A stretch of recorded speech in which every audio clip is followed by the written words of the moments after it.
Hi there, welcome to the latest episode of my 10-minute moan. The topic of this 10-minute moan is the horrific connections between Keir Starmer, Lord Ali, who's been now exposed as criticising MPs previously for taking donations, and a connection to the Syrian dictator Bashar al-Assad. Now I'm going to cover two stories in one here. The first story is from the Telegraph, which tells you about Lord Ali criticising MPs in the past for taking freebies.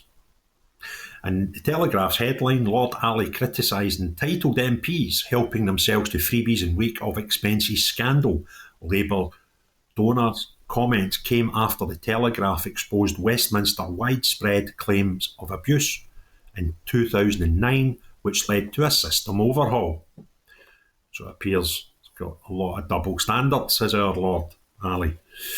The story goes, the Labour peer at the centre of Sir Keir Starmer's donation row previously criticised entitled MPs who took freebies following the Westminster expenses scandal. Lord Ali gave Sir Keir £32,000 to pay for clothing, thousands of pounds in designer clothing to Lady Victoria Starmer, Sir Keir's wife, and work clothing to Angela Rayner, the Deputy Prime Minister. He also lent the Prime Minister his £18 million Covent Garden penthouse. But speaking to the Financial Times in 2011, Lord Ali criticised MPs who took handouts and suggested people who were involved in the riots that swept across the UK that year felt able to steal from shops because they believed politicians were on the take. His comments came 2 years after the Daily Telegraph exposed widespread abuse in how MPs claimed their expenses, which led to a major overhaul of the Commons expenses system. When asked about the unrest, Lord Ali said, when you're at the bottom of the heap and you see people can bankrupt your economy and still take huge bonuses, when MPs can help themselves to expenses which they think they're entitled to but are probably not, right? When journalists who are the checks and balances on that political power are breaking the law with such abandon, when you look up and see everybody on the take, everybody, and you can get a free pair of trainers.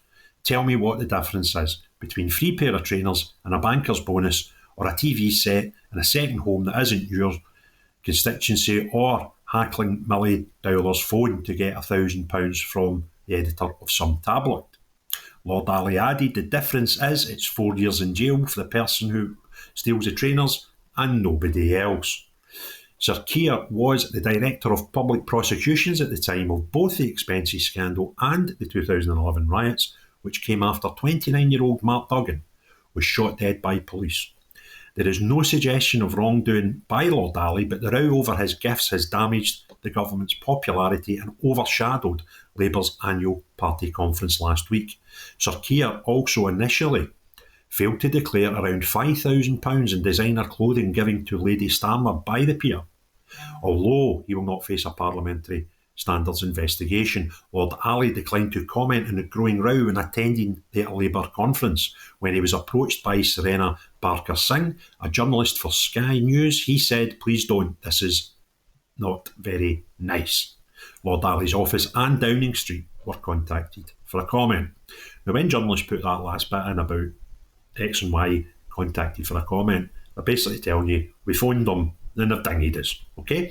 So that's story one, which is sort of double standards in the face of it for Lord Ali, who previously has slaughtered MPs for freebies. The second story is quite more damning, to be fair. And this story has been covered by GB News, amongst others, with the headline, Starmer told to distance himself from Lord Ali immediately as links to Bashar al-Assad come to light. That is the Syrian dictator. Sir Keir Starmer has been told to distance himself from controversial Labour donor Lord Ali immediately over his links to Syrian dictator Bashar al-Assad. In 2013, just as the Cameron government was blocked from bombing Putin ally Assad's Syria, Lord Ali said in the Lords that not only had he been to the civil war-torn country on multiple occasions, he had held talks with its leader several times. He said, I have visited Syria on a number of occasions and held talks with President Assad on several. As Assad used chemical weapons on his own population, Lord Ali urged the West to avoid a military intervention against the regime whose leader he had met. He said at the time, "What happens when and if Assad government are removed?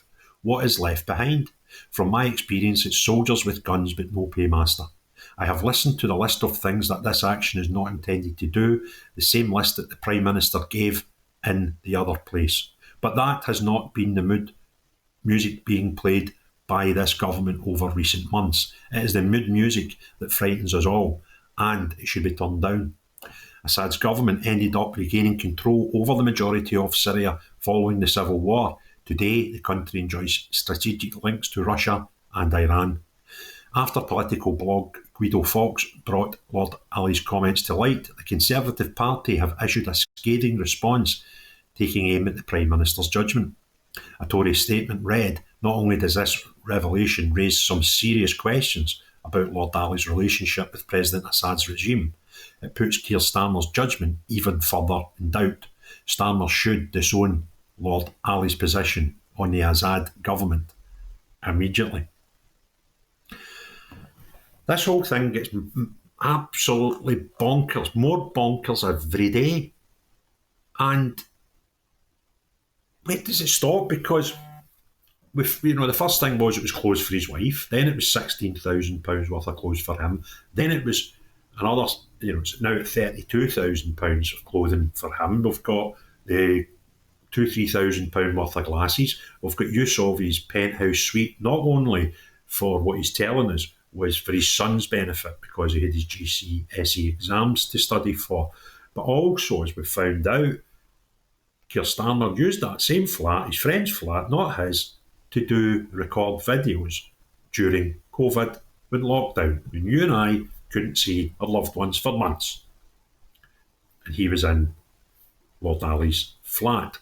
So there's serious questions, watch my lips carefully, about the relationship between Starmer and Lord Ali. And we're still to hear there is very, very good sources suggesting that there's even worse news coming, possibly even as quickly as Sunday, which could lead to the downfall of Keir Starmer by Tuesday before we have Prime Minister's questions. Now, if it gets much worse than the stuff we already know, how bad is it? I must stress this is people with connections explaining that there's something big coming on Sunday. The only thing I can suggest that the reason for Sunday is some journalists work for daily papers, some work for Sunday papers. And if one of them's got some big, big stories about Lord Ali, stroke Starmer, stroke whatever else is on the go that we don't know about yet, then that could suggest why Sunday is D-Day. The reason that some people are suggesting Tuesday's D-Day for his resignation, if that's what's to happen, is because it's prior to First Minister's questions. And when we get really mental stuff, you can't have the Prime Minister standing there open to questions to opposition. They would shred him, or so they should.